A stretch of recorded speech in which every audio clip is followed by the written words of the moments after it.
Allô, oui, j'écoute. Merci. Mon Dieu, elle est revenue. Elle va entrer dans l'hôtel. Dépêche-toi, Ryder, dépêche-toi.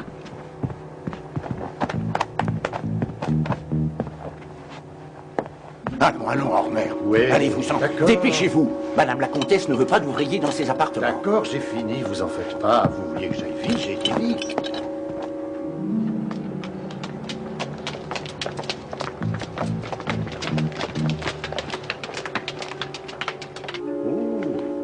Oh, c'est joli. C'est joli. Horner. Une comtesse? Il va falloir que j'augmente mes prix, moi. Allez, dehors, dehors.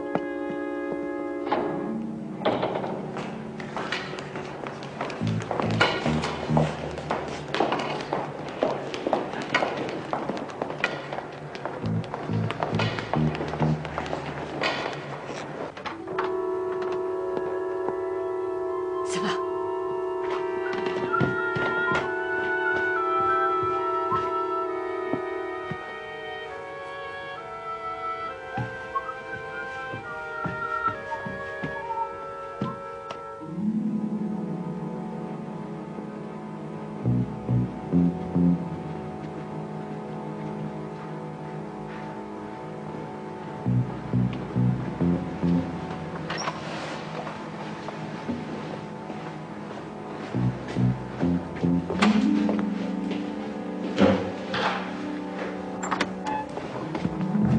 Posez ça là, voulez-vous?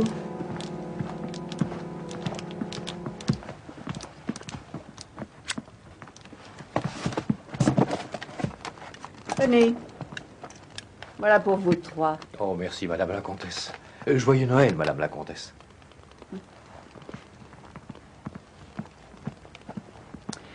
Sonnez pour le thé, Cusack. Oui, Madame la Comtesse. J'ai besoin de quelque chose qui me redonne des forces. Je trouve que ces préparatifs des fêtes de Noël sont un vrai supplice. Oui, Madame la Comtesse. Voulez-vous me faire couler un bain?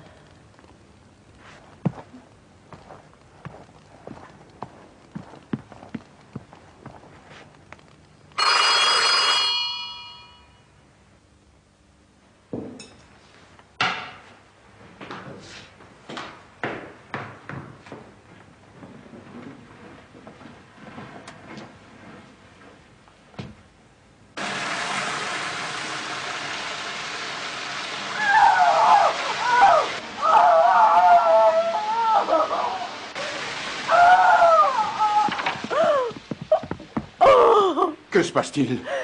L'escarboucle bleu. L'escarboucle bleu. Oh, oh la folie.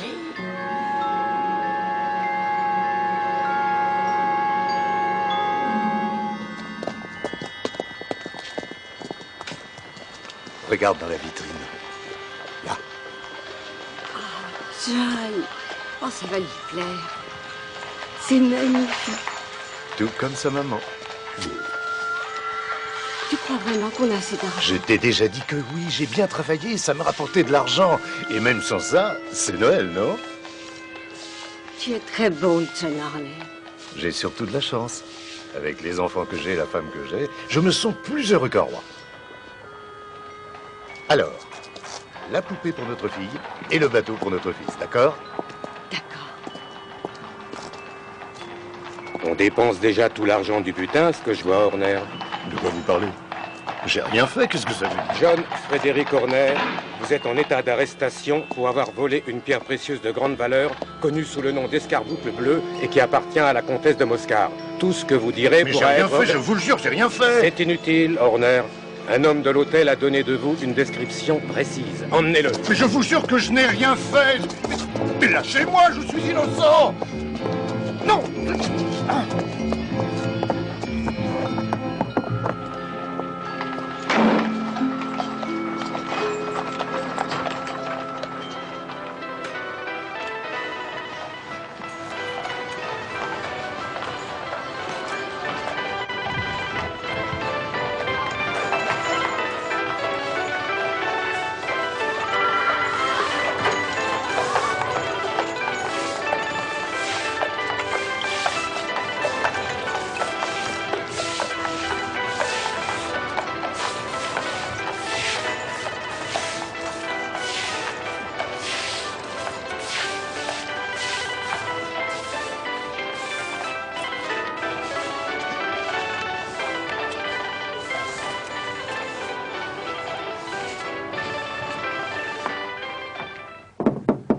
Monsieur Holmes.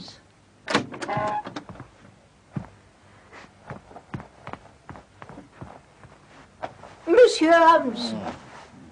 Monsieur Peterson, le commissionnaire, est là. Il voudrait vous dire un mot.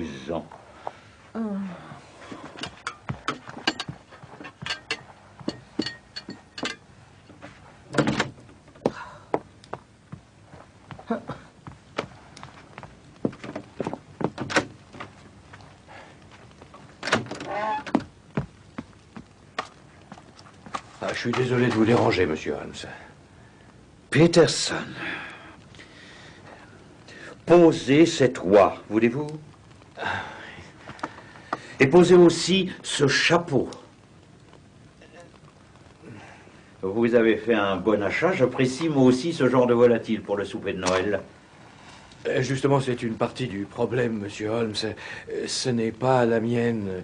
Je ne l'ai pas acheté. Je l'ai trouvé. Ah. Pour Madame Henry Baker. Ce chapeau n'est pas à vous. Non, monsieur, mais ça s'est passé d'une façon si étrange que je ne sais pas vraiment quoi faire. C'est pas une affaire pour la police. Alors j'en ai parlé à ma femme et c'est elle qui m'a conseillé de venir vous voir. Que de sagesse en Madame Peterson. Asseyez-vous, cher ami, et dites-moi ce qui s'est passé de façon si étrange. Eh bien, monsieur, voilà ce qui est arrivé. La nuit dernière, je rentrais chez moi après avoir fait une petite fête. Vous savez, à cette époque de l'année, nous, les commissionnaires, on se réunit pour... Pour vous souhaiter les uns aux autres de joyeuses fêtes. Voilà, c'est ça. Je vous souhaite de joyeuses fêtes. Ah, vous savez vivre, monsieur. À votre santé. Bien, comme je vous le disais, je rentrais chez moi après cette fête. C'est alors que par hasard, j'ai été mêlé à ce que j'appellerais une bagarre.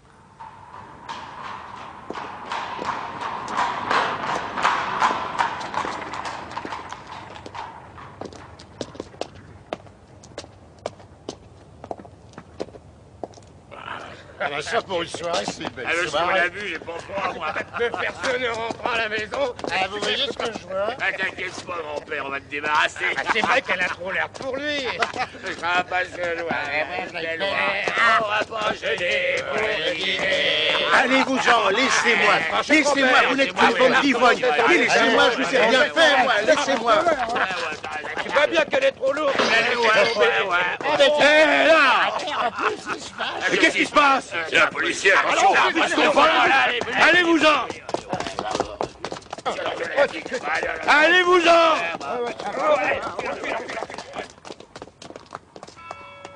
Je voulais juste vous aider, monsieur.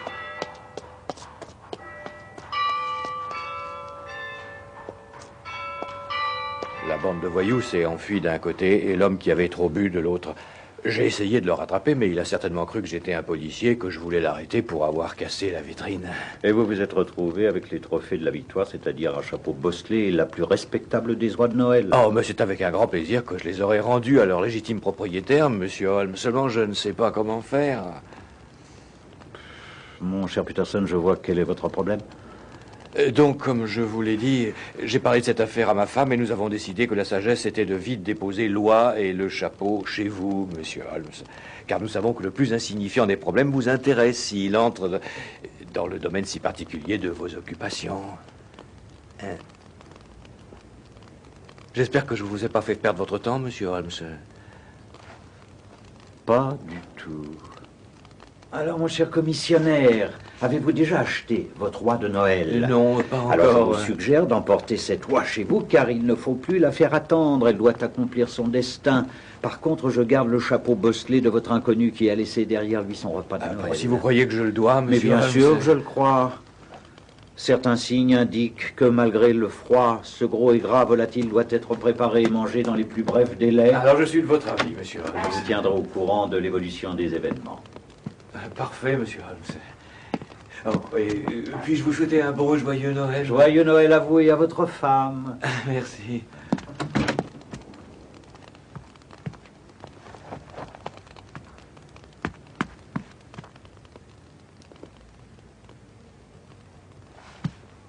Et vous n'avez même pas encore retrouvé cette pierre. Non, pas encore. Non, madame la comtesse. Mais nous avons arrêté le voleur, Horner. Avez-vous au moins une idée de l'endroit où elle peut être? Eh bien, je crois que je peux dire sans me tromper qu'il avait un complice, si ce n'est plusieurs. Et alors, ça vous avance à quoi? Contrairement à ce qu'on pourrait croire, madame la comtesse, il n'y a que peu d'honneur dans le monde des voleurs. Et encore moins quand il y a encouragement. Encouragement? Vous voulez parler de récompense? Oui. Mais pourquoi devrais-je offrir une récompense? D'après mon expérience, et elle est considérable, j'ai découvert que l'offre d'une récompense permettait de délier les langues et faisait souvent des miracles. Et alors? Je serais très surpris de ne pas avoir de résultat d'ici 24 heures.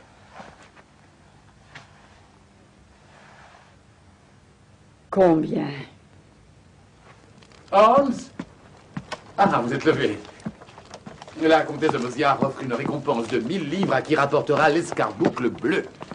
L'inspecteur Bradstreet de la division B est chargé de l'affaire et il a arrêté M. John Horner, un plombier de 36 ans, qui protestait de son innocence dans les termes les plus vigoureux. Les présomptions pesant contre lui étaient si fortes que l'affaire passa en cour d'assises. Horner, qui avait montré les signes d'une émotion intense au cours de l'audience, s'évanouit en entendant le verdict et a dû être porté hors du prétoire. Oh, excusez-moi, vous étiez en train de travailler. Je vous ai interrompu dans l'étude de ce chapeau. Non, non, non. Non, cette affaire de chapeau n'a rien d'extraordinaire. Mais j'ai remarqué certains détails qui ne sont pas dépourvus d'intérêt. Et qui sont même instructifs. Je suppose que l'état pitoyable de ce couvre-chef est la preuve qu'il a été mêlé à quelque assassinat. Et que c'est grâce à lui que vous arriverez à résoudre quelques mystères et à punir l'auteur de quelques crimes. Non, non, non, non, non. Non, il s'agit seulement d'un de ces petits incidents insignifiants qui se produisent quand il y a 4 millions d'êtres humains entassés les uns contre les autres sur une surface de quelques kilomètres carrés. Alors, quel détail vous a livré ce vieux melon cabossé? Vous connaissez mes méthodes. Mettez-les en pratique et voyons ce que vous pouvez me dire sur la personnalité de l'homme qui portait un tel couvre-chef. Il était accompagné d'une oie quand il est arrivé. On avait écrit pour Madame Henry Baker sur une petite carte attachée à la patte gauche du volatile. Ah, en fait, à part les initiales qui sont à l'intérieur, HB, pouvant signifier Henry Baker, je ne vois rien d'autre. Vous vous trompez, Watson. Vous voyez des tas de choses, mais vous ne raisonnez pas en vous servant de ce que vous voyez. Vous êtes trop timide pour tirer des conclusions. Alors, s'il vous plaît, dites-moi ce que vous voyez, quelles sont les conclusions que vous en tirez. L'homme en question est un intellectuel, c'est évident. C'est aussi quelqu'un qui a connu une certaine richesse pendant ces 3 dernières années, qui traverse une période difficile. Il était prévoyant, mais aujourd'hui moins qu'avant. Peut-être dû à une dégénérescence morale, qui, si on l'ajoute à ses revers de fortune, semble indiquer une emprise diabolique. Probablement la boisson. Cela peut justifier aussi le fait que sa femme ait cessé de l'aimer. Mon cher Holmes. Notre homme n'a cependant pas perdu tout respect de soi-même. Aujourd'hui, il mène une existence sédentaire. Il a une forme physique qui laisse à désirer. Il est entre 2 âges, ses cheveux grisonnent, il les a fait couper il y a seulement quelques jours. Et d'habitude, il les discipline avec du cosmétique. Il est aussi tout à fait improbable qu'il y ait le gaz là où il habite. J'ai compris, vous êtes en train de vous moquer de moi. Pas le moins du monde. Je sais que je suis inintelligent et stupide, mais quand même. Par exemple, qu'est-ce qui vous fait dire que ce monsieur est un intellectuel? C'est une question de capacité cubique. L'homme qui a une tête aussi grosse doit avoir un peu de cervelle dedans. Bon. Et ces revers de fortune, où les voyez-vous, dites? Voyez-vous, ces bords plats et roulés à l'extrémité, ça se faisait il y a 3 ans. C'est un chapeau de la meilleure qualité, Watson. Regardez ce ruban de soie côtelée, cette excellente doublure. Si ce monsieur a pu s'offrir un tel chapeau il y a 3 ans, et s'il n'a pas pu s'en acheter un autre depuis, c'est qu'il a certainement subi des revers de fortune. Et ce don de prévoyance? Et cette dégénérescence morale? Voici le don de prévoyance. Ces trous pour fixer une jugulaire ne sont jamais faits à l'avance. Si cet homme les a fait faire, cela signifie qu'il est doué d'une certaine prévoyance, étant donné qu'il a voulu éviter que le vent ne lui enlève son chapeau. Mais comme vous le voyez, il a cassé l'élastique et il ne l'a pas fait remplacer. Donc son caractère s'affaiblit. Quant aux autres points dont nous parlions, c'est-à-dire son âge, ses cheveux grisonnants, sa coupe de cheveux récente, et le fait qu'il se serve de cosmétiques, je les ai découverts en inspectant la partie inférieure de la doublure. Vous voyez cette moisissure? Cela veut dire que notre homme transpire et qu'il n'est pas au mieux de sa forme. Oui, mais sa femme... Vous avez dit qu'elle avait cessé de l'aimer. Ce chapeau n'a pas été brossé depuis des semaines. Quand je vois arriver un homme transportant une semaine de poussière sur son chapeau, alors je me dis que si sa femme le laisse sortir dans cet état, il y a des chances pour que ce monsieur ait eu la malchance de perdre son affection. Il est peut-être célibataire.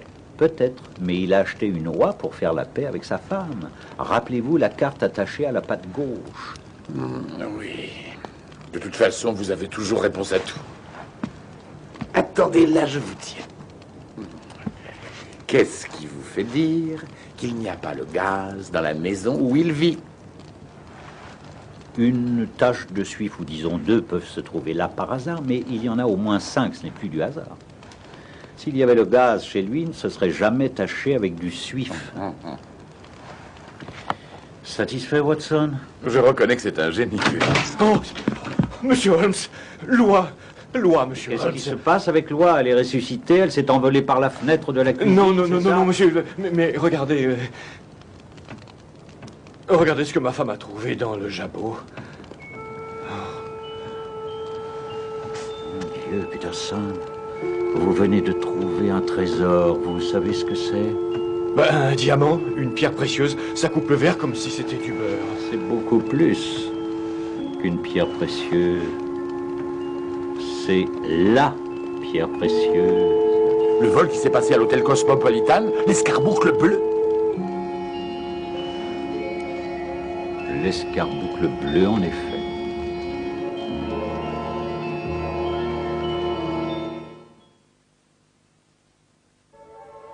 C'est un joyau absolument unique, d'une valeur inestimable.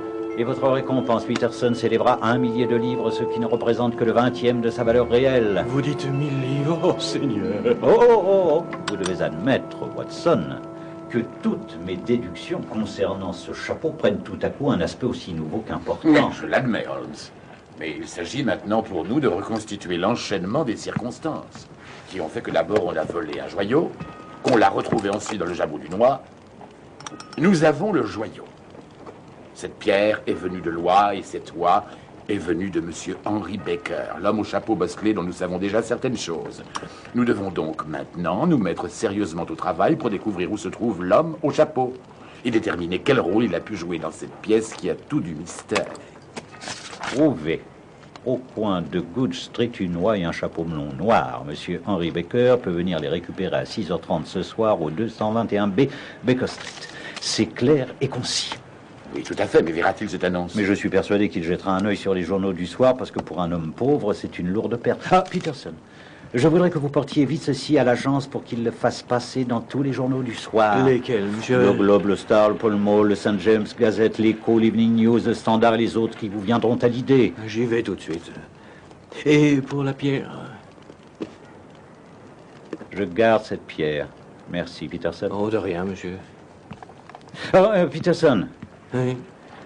Voudriez-vous acheter une autre oie en revenant? Donnez-lui de l'argent, je vous prie, Watson. Il faut que nous ayons une oie à rendre à Monsieur Henry Baker, à la place de celle que votre famille va bientôt déguster. Oh, merci, monsieur. C'est 1000 livres. Oui, 1000 livres. 1000 livres. 1000 livres. Holmes, qu'est-ce que vous allez faire de cette pierre? Je vais l'enfermer dans mon musée.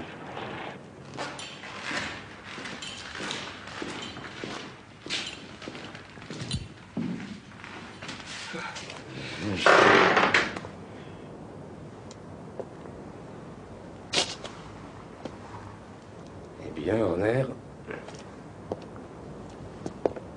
figurez-vous que Madame la Comtesse est furieuse contre moi. Je t'ai peut-être mis sous les verrous, mais elle aurait préféré savoir où est l'escarboucle bleu. Je ne l'ai pas volé, inspecteur, je vous jure. C'est ça. Bon. Dis-moi ce que tu en as fait, et je témoignerai en ta faveur à ton procès.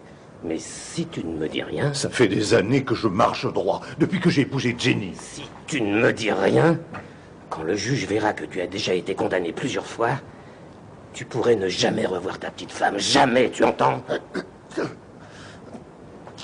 Toi, je t'ai eu, Horner. Mais c'est surtout cette pierre que je veux. Quelle pierre merveilleuse. Regardez. Regardez comme elle scintille, comme elle brille. Évidemment, elle est le noyau, le foyer d'un crime. Toutes les belles pierres sont des appâts dont le diable aime à se servir. Sur les joyaux les plus gros et les plus anciens, sur chaque facette, on pourrait voir se refléter un crime. Elle a été trouvée sur les rives du fleuve Amoy, dans le sud de la Chine. Et si elle est remarquable, c'est qu'elle a toutes les caractéristiques de l'escarboucle. Sauf que celle-ci est bleue au lieu d'être rouge rubis. Cette pierre n'est pas vieille, elle n'a que 20 ans. Et malgré son jeune âge, elle a déjà une histoire sinistre. Il y a eu 2 meurtres, une attaque au vitriol, un suicide et plusieurs vols pour s'emparer de ce petit morceau de charbon cristallisé de 2,50 grammes. Qui pourrait croire qu'un si merveilleux joyau puisse conduire tant de gens à la prison et à la potence?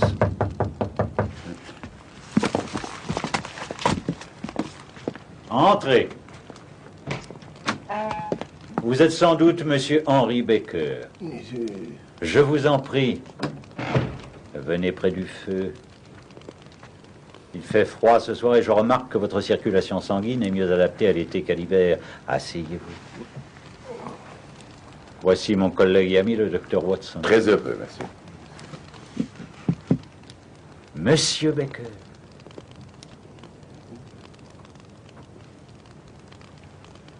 Est-ce votre chapeau? Ah oui. Il n'y a aucun doute, c'est le mien, monsieur. Je vous remercie.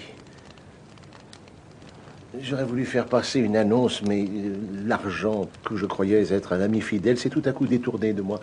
J'étais sûr que cette bande d'ivrognes et de voyous à qui j'ai eu affaire était partie avec mon chapeau et avec l'oie. J'ai jugé inutile de faire une dépense supplémentaire ayant perdu tout espoir de les retrouver. Votre décision est très naturelle et je la comprends, mais au fait, en ce qui concerne l'oie, nous avons été forcés de la manger. De la manger? Si nous ne l'avions pas fait, personne n'aurait pu la manger. Mais nous avons une oie sur le buffet derrière vous qui, je l'imagine, remplacera très bien la première. Elle a le même poids et elle est de première fraîcheur. Oui, oui, bien sûr, c'est certain. Nous avons bien sûr gardé les plumes, les pattes, le jabot. Enfin, toutes ces entrailles sont à votre disposition si vous voulez les récupérer. Ça pourrait m'être utile en tant que souvenir de cette mésaventure, mais à part ça, je ne vois pas le genre d'utilité que ces disjecta membra de mon ancienne acquisition pourraient avoir pour moi. Donc, avec votre permission, je réserverai mes attentions à ce magnifique et sympathique volatile que vous avez l'amabilité de m'offrir. Cela m'intéresserait de savoir où vous vous étiez procuré cet animal. Voyez-vous, je suis grand amateur d'oies et j'en ai rarement goûté de meilleur que la vôtre. Il serait du plus grand intérêt pour moi de savoir de quelle façon et où vous avez pu acquérir celle-ci. Je l'ai eu au club de loi auquel j'appartiens. Au club de loi, je ne connais pas. Dans quelles circonstances exactement? Je ne suis pas un homme riche, comme vous pouvez le voir, monsieur, mais j'ai un métier qui, si humble qu'il soit, tout à fait respectable et me fait vivre, si je puis dire. Je travaille au British Museum. Pour étudier? Oui, d'une certaine manière. J'aide plutôt les autres à faire leurs études. J'ai une certaine connaissance des livres, voilà tout. Ce jour-là, j'avais fini mon travail assez tôt. J'ai quitté le muséum dans l'après-midi. J'avais une affaire à régler avant de me rendre à l'auberge Alpha. Plusieurs d'entre nous qui travaillent au muséum fréquentent cet établissement. Cette année, notre cher tenancier, M. Windigate, avait organisé un club de loi, grâce auquel, moyennant une participation de quelques pence par semaine, nous recevrions une oie pour la Noël.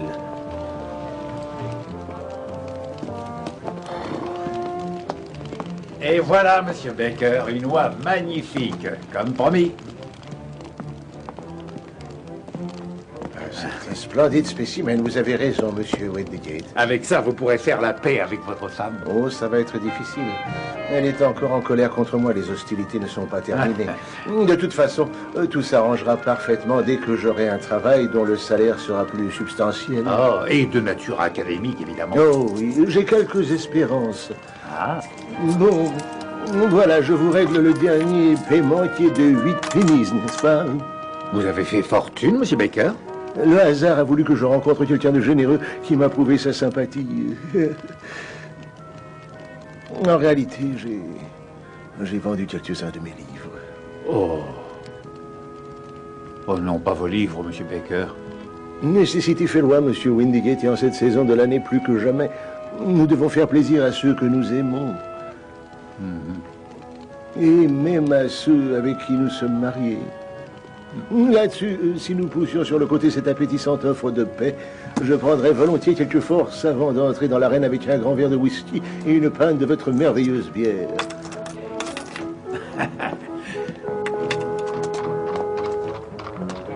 Bonsoir à tous. Joyeux Noël à tous.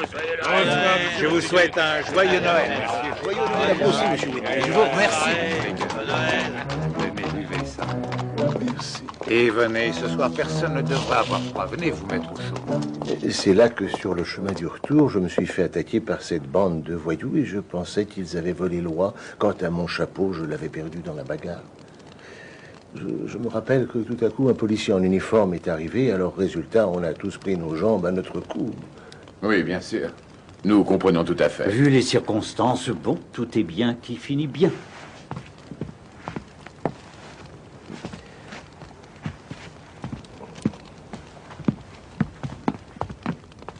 Je vous suis extrêmement reconnaissant du mal que vous vous êtes donné, monsieur. Car je crains que le béret écossais ne convienne ni à mon âge, ni à ma dignité. Veuillez accepter mes vœux, messieurs. Et vous les nôtres, monsieur? Je vous remercie.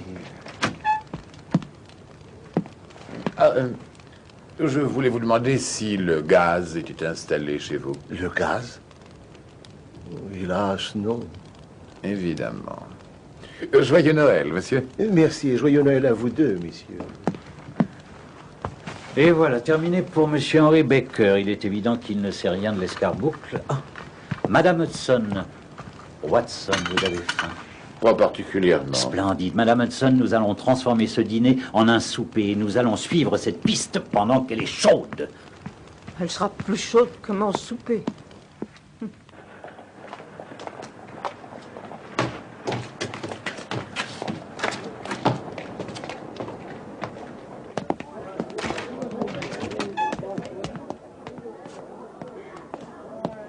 Bonsoir, messieurs. Il fait froid ce soir, non? Il fait même très froid, mais c'est la saison. Que voulez-vous boire, messieurs? Bière, Watson? Quoi? Ah oui, parfait. 2 verres de votre meilleure bière. Tout de suite, messieurs. Votre bière devrait être excellente si elle est aussi bonne que vos oies. Mes oies? Oui, nous en parlions il y a une demi-heure avec monsieur Henry Baker. Un membre de votre club, je crois. Ah oui, mais voyez-vous, ce ne sont pas mes oies. C'est de qui, alors? Eh bien, j'en ai acheté 2 douzaines à un marchand de Covent Garden. Comment s'appelle-t-il? Il s'appelle Breckenridge. Ses produits sont d'une grande qualité. Moi, à votre place, si vous cherchez une oie, j'irai chez lui aussitôt que je pourrai.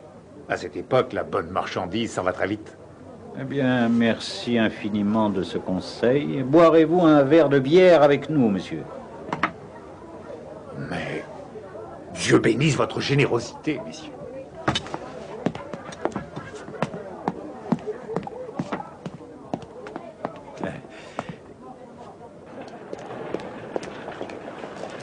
Maintenant, chez monsieur Breckenridge. Tout de suite? Watson, nous tenons un des fils d'une enquête qui a certainement dû échapper à la police. Et que seule une chance singulière a placé entre nos mains allant jusqu'au bout et sans amertume. Je suis glacé d'amertume. Direction plein sud, en avant, marche! Oh!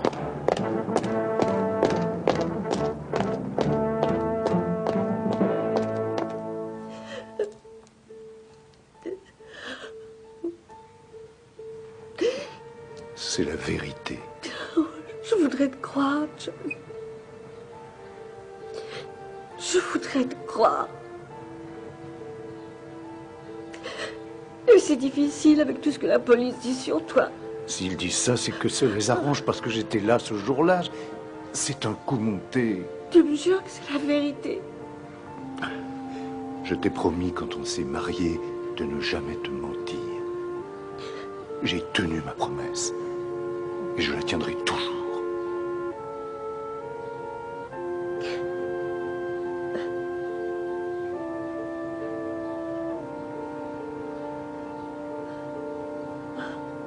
Je veux te croire.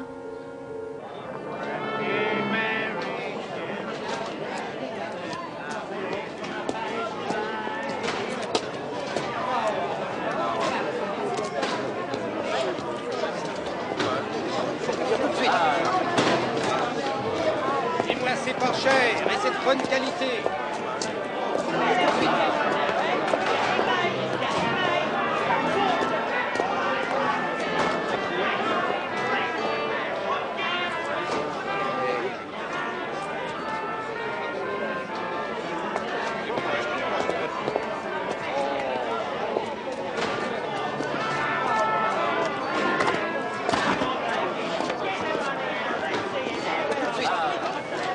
Bonsoir. Bonsoir. À ce que je vois, il n'y a plus d'oies à vendre. Je peux vous en fournir 500 demain matin. Demain, ce sera trop tard. Juste à côté, là où il y a le feu, il doit lui en rester, allez voir. Vous m'avez été chaudement recommandé. Ah, et par qui? Le patron de l'auberge Alpha. Oh, oui, je lui en ai vendu 2 douzaines. C'était de très belles oies. D'où venaient-elles, si je peux vous poser cette question? Dites donc, monsieur, qu'est-ce que vous cherchez en réalité? Allez, venez-en droit au but maintenant. Je suis allé droit au but. Je vous ai demandé qui vous avez vendu ces oies que vous avez fournies à l'auberge Alpha. Figurez-vous, je n'ai pas l'intention de vous le dire, alors bonsoir. En réalité, ça n'a aucune importance. Mais j'ai du mal à comprendre pourquoi tout à coup vous vous énervez sans aucune raison. Sans raison. Vous seriez énervé si vous étiez aussi empoisonné que je le suis. Quand j'ai payé comptant pour un bon article, je ne devrais plus en entendre parler. Mais j'entends tout le temps d'où elles viennent, qui est-ce qui vous les a vendues, combien est-ce que vous les avez payées. On croirait qu'il n'y a que les oies qui existent quand on entend le vacarme qu'on fait à leur sujet. Ah, mais je vous assure que je n'ai rien à voir avec ces gens qui viennent vous importuner avec toutes leurs questions. M'importuner, c'est plutôt de l'inquisition. Je ne vous dirai rien. Ah. Mais alors, dans ce cas, notre pari est annulé. Quel pari? Sans importance. Oh, quel pari? Eh bien, je suis toujours prêt à parier que c'est moi qui ai raison quand il s'agit de volailles. Et je viens de parier 5 livres à mon compagnon que le volatile que j'ai mangé avait été élevé à la campagne. N'est-ce pas, Watson? Quoi? Oui, absolument. Alors là, vous avez perdu. Loi a été engraissée en ville. Je suis sûr du contraire. Je sais ce que je dis. Je ne vous crois pas, monsieur. Ah ben, vous voyez, il faut payer, Holmes. Vous croyez peut-être vous y connaître mieux que moi qui travaille dans la volaille depuis que je suis tout petit. Toutes les oies que j'ai vendues à l'auberge Alpha ont été engraissées à la ville. Non, vous ne me ferez jamais croire ça. Je vous en prie, il faut vous résigner, voyons, Holmes. Voulez-vous parier, alors? Bon, ce serait de l'argent facilement gagné, mais je vous parie un souverain si vous voulez, ça vous apprendra à vous obstiner. Tenu. D'accord. Tenez, monsieur l'obstiné. Voilà mes livres. Il y a là-dedans la liste des gens chez qui je me fournis. Sur cette page, il y a tous les fournisseurs de la campagne, et là, sur le côté, à l'encre rouge, il y a tous mes fournisseurs de la ville. Vous allez me lire le 3e nom en partant du haut. Madame Oakshott, 1117 Brixton Road. Ensuite, il y a un compte au numéro 249. Tenez, voilà le grand livre, tournez la page. Madame Oakshott, marchande d'œufs et de volailles. Quantité de sa dernière livraison. 24 oies, 7 shillings et 6 pence. Revendu à monsieur Windigate, propriétaire de l'auberge Alpha. Alors, qu'est-ce que vous en dites?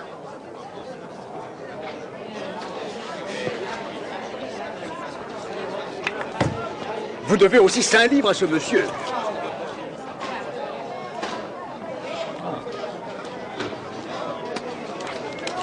Hé, Charlie, tu me les apportes, ces caisses? Faut que t'ailles les chercher. T'es là pour travailler ou alors pour dormir? Bien joué, Holmes. Eh bien, maintenant, nous allons voir Madame Oakes. Oh, non, non, non, non, encore vous, je commence à en avoir assez. Pour la dernière fois, allez-vous-en. Mais ce qu'il y a, c'est qu'il y avait 2 oies avec la tête. J'en ai assez de vous et de vos soirs. Je ne souhaite qu'une chose, que le diable vous emporte. Et si vous continuez à venir m'embêter avec vos histoires, je vous lâche les chiens dessus. Mais non, attendez, c'est Madame Oakshott qui m'a dit de... Vous amenez Madame Oakshott ici et je lui répondrai. Mais de quoi vous vous mêlez? Après tout, hein, c'est à vous que je les ai achetés, les oies. Non, mais il y en a une qui était à moi, alors je la veux. Allez demander à Madame Oakshott de vous la donner. C'est elle qui m'a dit de vous la demander. Allez demander au roi de Prusse. Allez voir qui vous voudrez, mais moi je vous ai assez vu. Allez-vous-en, disparaissez. Voilà qui pourrait nous éviter d'aller jusqu'à Brixton.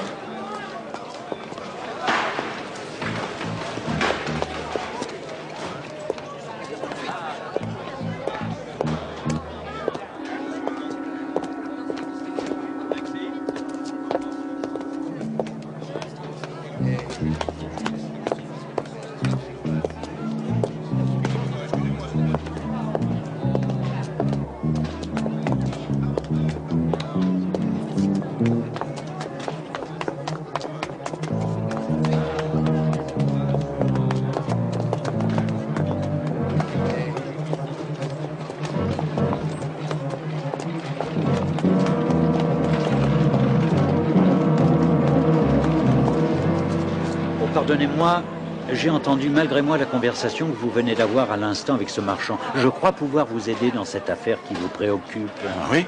Qui êtes-vous? Eh bien, je m'appelle Sherlock Holmes. C'est mon métier de savoir ce que les autres peuvent ignorer. Oh, vous ne pouvez rien savoir. Au contraire, je sais beaucoup de choses. Je sais que vous essayez de retrouver les traces des oies vendues par Madame Oakshott de Brixton Road à notre ami Monsieur Breckenridge, qui, à son tour, les a revendus à Monsieur Windigate, tenancier de l'auberge Alpha.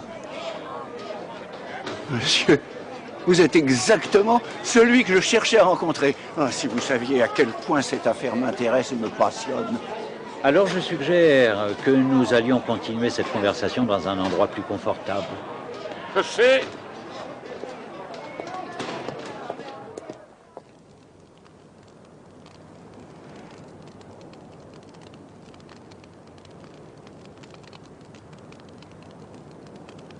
Je vous en prie, prenez mon fauteuil. Permettez-moi de mettre mes pantoufles.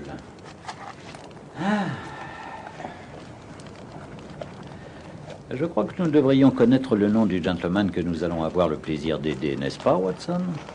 John Robinson. Ah non, non, non, non, non. Votre vrai nom. Je n'accepte pas les pseudonymes quand je rends service. Bien, alors, mon vrai nom est Ryder, James Ryder. Oui, monsieur Ryder, chef du personnel de l'hôtel Cosmopolitan. Oui. Si j'ai bien compris, vous désiriez savoir ce que sont devenus ces oies, ou plutôt une oie en particulier, blanche avec une tache noire sur la tête. Oh, monsieur, est-ce que vous pouvez me dire où elle est? Oui, elle est venue ici. Ici? Malheureusement, elle n'y est plus. Mais elle a laissé un œuf. Après sa mort, le plus joli, le plus scintillant petit œuf bleu de tous les œufs qu'il m'ait été donné de voir. Venez. Venez. Il est là. Regardez.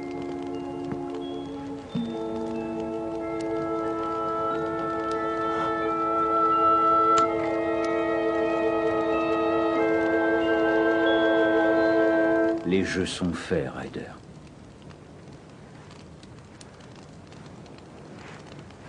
Bravez-vous, vous allez tomber dans le feu. Quel exemple déplorable de faiblesse et de lâcheté. Il faut du sang-froid pour être un escroc. J'ai presque tous les maillons de la chaîne, Ryder. Il suffit que vous me disiez une chose ou deux. C'est Catherine Cusack qui a monté toute l'affaire. La femme de chambre de la comtesse? Exactement. Vous aviez appris par les bavardages que Horner avait été mêlé à quelques vilaines affaires dans le temps. Qu'avez-vous fait alors? Vous avez cassé quelque chose dans la chambre de la comtesse, vous et votre associé Cusack. Vous avez fait en sorte que ce soit Horner qui vienne faire la réparation. Mais c'est vous qui avez volé la pierre. Ensuite, vous avez donné l'alarme et fait arrêter Horner parce que tout l'accusait. Oh, pour l'amour du ciel, monsieur Holmes, ayez pitié.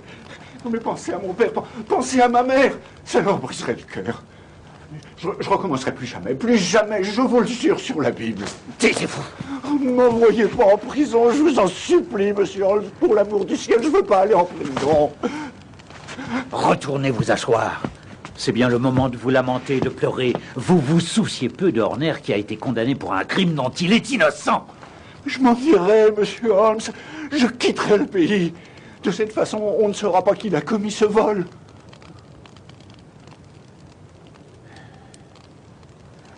Nous en reparlerons plus tard. Comment Loi a-t-elle avalé cette pierre? Et comment Loi a-t-elle été vendue au marché? Dites-moi la vérité, c'est votre dernière chance de salut. Je vais vous raconter tout ce qui s'est passé. J'ai cru que le mieux était de disparaître avec la pierre aussi vite que je pouvais. Parce que je pensais qu'à un moment ou un autre, la police aurait l'idée de me fouiller et de fouiller ma chambre. Dans l'hôtel, il n'y avait aucun endroit sûr où me cacher. Je suis sorti sous prétexte de faire une course et je me suis rendu chez ma sœur. Mais qu'est-ce qui t'arrive, Jim? Mais enfin, qu'est-ce qui t'arrive? Tu as l'air vraiment bouleversé. Ah, y a de quoi, tu sais, Maggie. Il y a eu un vol à l'hôtel. Allez, Hans, tu vas me raconter ça.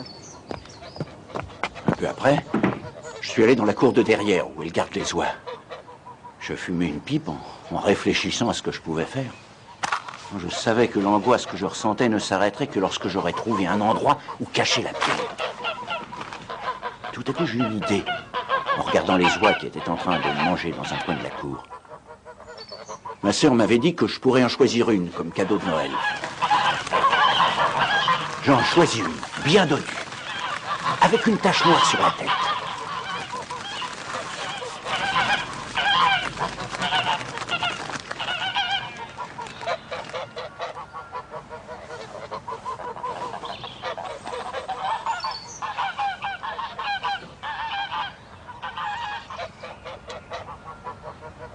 Je poussais la pierre au fond de son gosier, aussi loin que je pouvais. Je croyais que mes ennuis étaient terminés. Quand... Qu'est-ce que tu fais avec cette oie, Jim? Tu m'avais dit que tu m'en donnerais une pour la Noël, alors j'essayais de voir laquelle était la plus grosse. J'ai déjà mis la tienne de côté. Je l'appelle l'oie de Jim.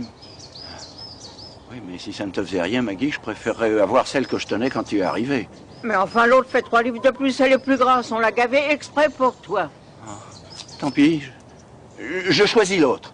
Je voudrais l'emporter maintenant. Si c'est ce que tu veux, c'est laquelle? Celle qui a une tache noire sur la tête. Eh bien. Tu n'as qu'à la tuer et l'emporter. J'ai fait ce qu'elle avait dit, monsieur Holmes, et je l'ai emporté chez un de mes copains. On a pris un couteau, on a ouvert le ventre de la bête, et là, mon cœur s'est arrêté de battre. Il n'y avait aucune trace de la pierre. Alors là, j'ai compris que j'avais dû commettre une erreur.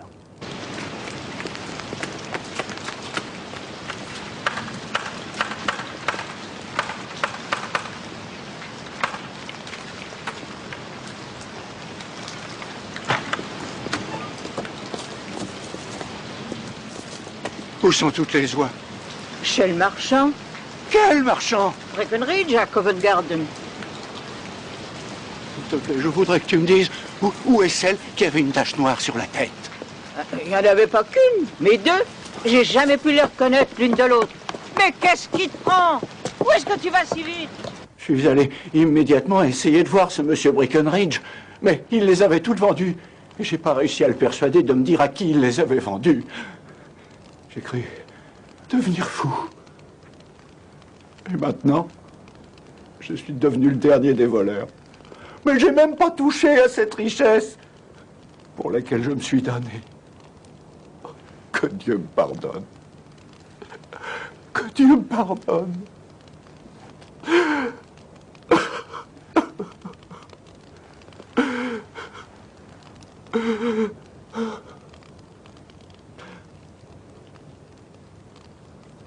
Allez-vous-en.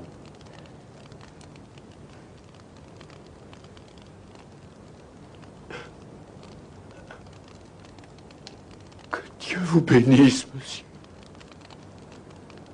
Ne dites plus un mot. Allez-vous-en.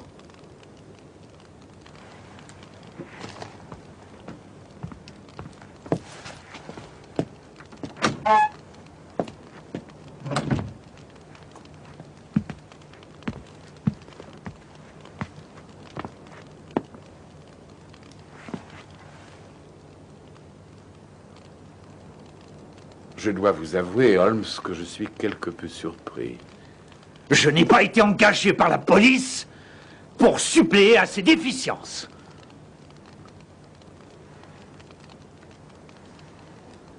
Je viens peut-être de sauver un criminel, mais j'ai peut-être aussi sauvé une âme.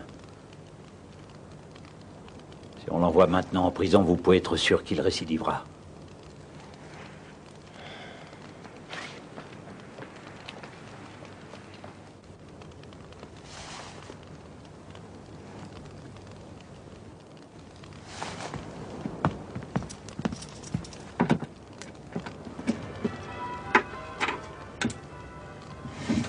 Vous entendez, à la Noël, c'est le moment ou jamais de pardonner. Il est minuit. Je vous souhaite un joyeux Noël, Holmes. Joyeux Noël à vous aussi, Watson. Un instant, voulez-vous?